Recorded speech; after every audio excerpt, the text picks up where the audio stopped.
약 100페이지 정도로 짧지만 강력한 소설 4권 지금부터 만나보겠습니다.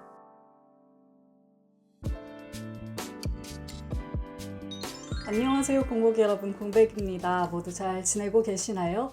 오늘은요, 제가 한두 시간 남짓이면 완독해낼 수 있는 100페이지 정도 분량의 짧은 소설들을 모아서 들고 왔습니다. 짧은 시간을 투자하더라도 찐하게 소설의 매력을 느껴보고 싶으신 분들은 오늘 영상을 끝까지 시청해주세요. 본격적으로 들어가기 전에 이 말씀을 먼저 드리고 싶어요. 요즘에는 되게 작은 판본으로 얇게 나오는 책들이 많잖아요. 예를 들면 민음사의 쏜살문고 시리즈나 아르떼의 작은 책 시리즈, 1984북스의 책들이나 유유 같은 책들이요. 그런데 일단 오늘은요, 그렇게 시리즈로 나온 책들은 제외했어요. 이 책들은 시리즈 자체가 워낙 유명해서 많은 분들의 눈에 잘 띄기도 하고, 이것들까지 골라내자면 책이 너무 많아지기 때문에 일단 이렇게 세트로 나온 것들은 제외를 했고요. 단행본들 중에서 4권을 찾아봤습니다. 약 100페이지 정도로 짧지만 강력한 소설 4권 지금부터 만나보겠습니다. 네, 4권 중에서요, 페이지 수가 가장 많은 순서대로 소개를 해보려고 해요. 첫 번째로 소개해드릴 책은요, 체코의 대표 작가인 보흐밀 흐라발의 소설입니다. 너무 시끄러운 고독이에요. 2016년 7월에 출간된 책이고요. 총 페이지는 144쪽인데 표지랑 해설 이런 거 제외하면 한 120페이지 정도 되는 소설입니다. 이 소설에는 한티아라는 이름의 남자가 등장합니다. 이 한티아의 직업이 되게 중요한데요. 이 남자가 하는 일이 뭐냐? 도시에서 나온 그 폐휴지들 있죠. 그 폐휴지들을 모아서 압축해서 이렇게 큰 꾸러미로 만들어내는 일을 하고 있어요. 그래서 이 한티아는 맨날 그 지하에 처박혀가지고 하늘에 있는 통로에서 쏟아지는 그 각종 폐유지들, 그거를 압축기로 찍고 내보내고 하는 일들을 35년이나 반복해온 남자입니다. 이러한 와중에 한티아가 굉장히 중요하게 여기는 행위가 있어요. 이게 뭐냐면 들어온 폐유지들 중에 책들 있죠. 좋은 책들이나 문장들을 곱씹어서 읽고 보관하는 겁니다. 한티아는 이러한 행위를 너무너무 사랑하는 사람이고요. 혼자만의 고독 속에서 이 행위를 음미하는 모습이 이 책에 많이 그려지고 있어요. 자, 이렇게 일하던 한티아가 어느 날 굉장히 큰 규모의, 사람이 찍어내는 게 아니라 기계로만 찍어낼 수 있는 큰 규모의 압축기를 보고 인생의 전환점을 맞게 됩니다. 이 소설은요, 한티아의 독백으로 쓰여져 있거든요. 그래서 한티아가 폐유지 속에서 발견한 책들에 대한 이야기도 실려 있고, 혼자 일을 하다가 어떤 조각들로 인해서 과거의 연인 이야기, 가족 이야기, 잃어버렸던 사람 이야기들로 넘어가기도 해요. 이 소설의 제목처럼 한티아가 고독 속에서도 워낙 시끄럽게 자기만의 생각을 계속하고 있고, 또 소설이 이곳을 따라가고 있기 때문에 이 소설은 어떻게 읽으면 굉장히 사변적으로 느껴지기도 하고요. 좀 혼란스럽거나 환상적으로 느껴지는 부분도 있어요. 그래서 조금 어려울 수도 있고 짧지만 꼭꼭 씹어야 읽어야 하는 소설이기도 합니다. 그렇지만 한티아의 고백을 따라가는 이러한 과정에서 엄청난 고독, 그리고 그가 책과 문장을 대하는 태도, 그가 겪은 어떤 거스를 수 없는 거대한 시대의 흐름 같은 것들이 느껴져서 뒤로 갈수록 굉장히 매력적이고 독특한 분위기를 자아내는 책이었어요.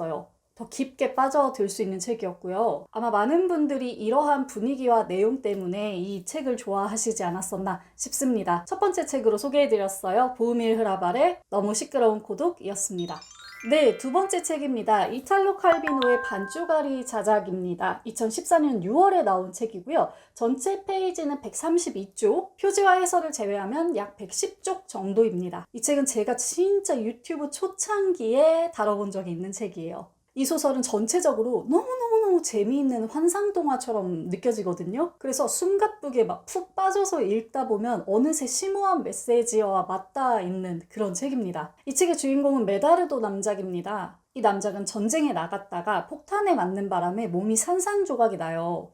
의사들이 가까스로 몸을 꿰매서 살려놨는데 그 살아난 형태가 어떠냐? 몸의 반쪽만 있는 거예요. 그런데 이 살아남은 반쪽의 몸이 하필이면 메다르도 남작의 가장 나쁜 부분을 담고 있는 아주 악한 반쪽이었던 겁니다. 이 악한 반쪽은 마을로 돌아와서요, 온갖 폐악을 저지르기 시작해요. 그리고 눈에 보이는 동물이든 식물이든 모든 것을 반조각 내기 시작합니다. 자, 이렇게 혼란이 이어지는 중에 나머지 반쪽, 아주 착하고 선한 것으로만 이루어진 착한 반쪽이 마을로 돌아와요. 그래서 두 반쪽이 이제 만나게 되는 거죠. 설상가상으로 이 두 반쪽은요, 한 소녀를 동시에 사랑하게 됩니다. 여기까지만 줄거리 이야기해드려도 너무너무 흥미롭지 않나요? 실제로 제가 이 책을 소개하면 내용이 흥미로우니까 많은 분들이 읽어보시기도 하고요. 읽고 나서 항상 평도 굉장히 좋았어요. 이런 재미와 더불어서 현대 사회 속에서 어떤 소외된 인간의 혼란, 갈등, 그 갈등 과정에서 삐져나오는 선과 악, 이런 메시지들까지 전해주는 책이어가지고 재미있고 묵직하다라는 말이 딱 어울리는 책이에요. 참고로 이 반쪽아리 자작이라는 책은 우리의 선조들이라는 3부작 중에 첫 번째 책입니다. 이 뒤로 나무 위의 남작, 존재하지 않는 기사, 이렇게 두 권이 이어지는데 그 중에서 이 책이 제일 짧아요. 이 책 궁금하셨던 분들, 그리고 읽고 재미있으셨던 분들은 이 부분도 참고해 주시면 좋겠습니다. 두 번째로 소개해드린 책은 이탈로 칼비노의 반쪽아리 자작이었습니다.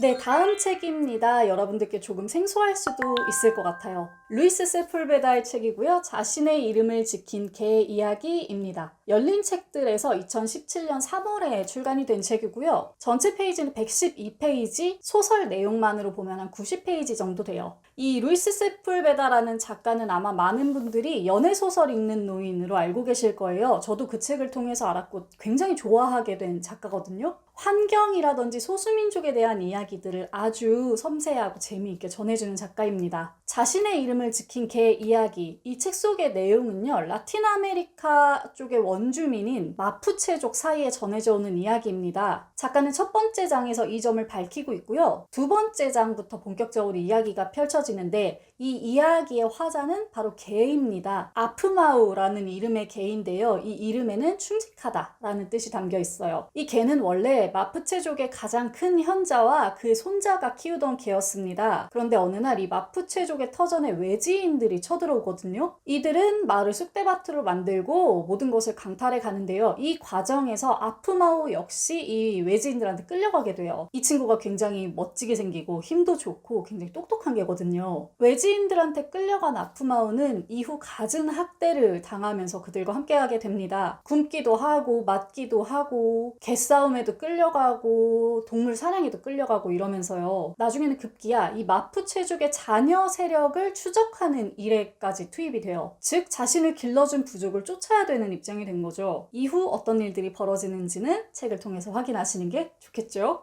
이 책의 화자가 아프마우, 개잖아요. 그래서 이 소설은 뭐랄까요? 그 청각과 후각을 굉장히 잘 표현하고 있는 책입니다. 그러면서 이 아프마우의 눈으로 본 인간의 모습, 인간 중에서도 마푸체족과 외지인의 차이를 좀 도드라지게 드러내고 있어요. 자연에 감사하며 더불어 사는 인간과 자연을 착취하고 파괴하는 인간, 이런 차이가 굉장히 잘 드러나는데 이거는 루이스 세풀베다의 굉장히 특징 중에 하나인 것 같습니다. 우화적이고 쉽게 느껴지는 책이지만 이 안에서 굉장히 짙고 감동적인 메시지를 주는 책인 것 같아요. 여담으로 제가 그 로빈 월키머러의 향모를 따으며를 굉장히 좋아하잖아요. 제 인생책 중에 하나인데 그 책에서 전해주는 메시지들 있죠. 자연과 함께 더불어 살아가고 자연의 지혜를 배우고 이런 교훈들을 쉽고 아름다운 이야기로 소설 버전으로 전해주는 게 바로 루이스 세풀베다의 책이 아닌가 싶습니다. 세 번째로 소개해드린 책 루이스 세풀베다의 자신의 이름을 지킨 개의 이야기였습니다.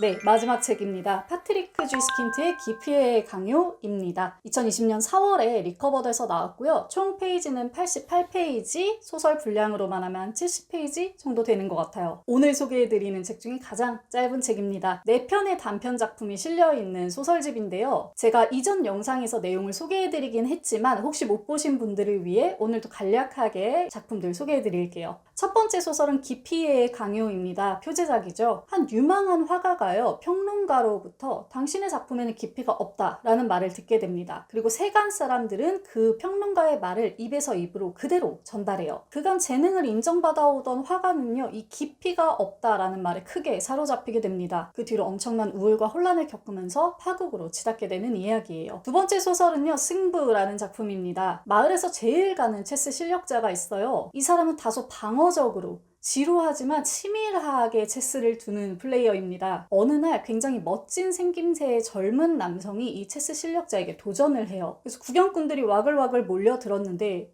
보고 있자니 이 도전자가 굉장히 대담하고 기발하게 말을 옮기는 거예요. 그래서 체스 실력자도 긴장하고 구경꾼들 역시 이 젊은이한테 온갖 기대를 걸면서 희열에 빠져들게 됩니다. 그 모든 승부의 과정 그리고 결말에 이르기까지 뭔가 굉장히 묵직하고 심오한 메시지를 주는 소설이었어요. 세 번째 소설은요, 장인 윗사르의 유언이라는 소설입니다. 이 책이 전 가장 긴 작품이에요. 이 소설은 윗사르라는 인물이 남긴 유언으로 쓰여져 있는데요. 그는 세상이 조개 껍질로 뒤덮여 있다. 그리고 이 세상과 사람들이 석화되어 가고 있다라고 아주 다급하게 유언장에 적어놨습니다.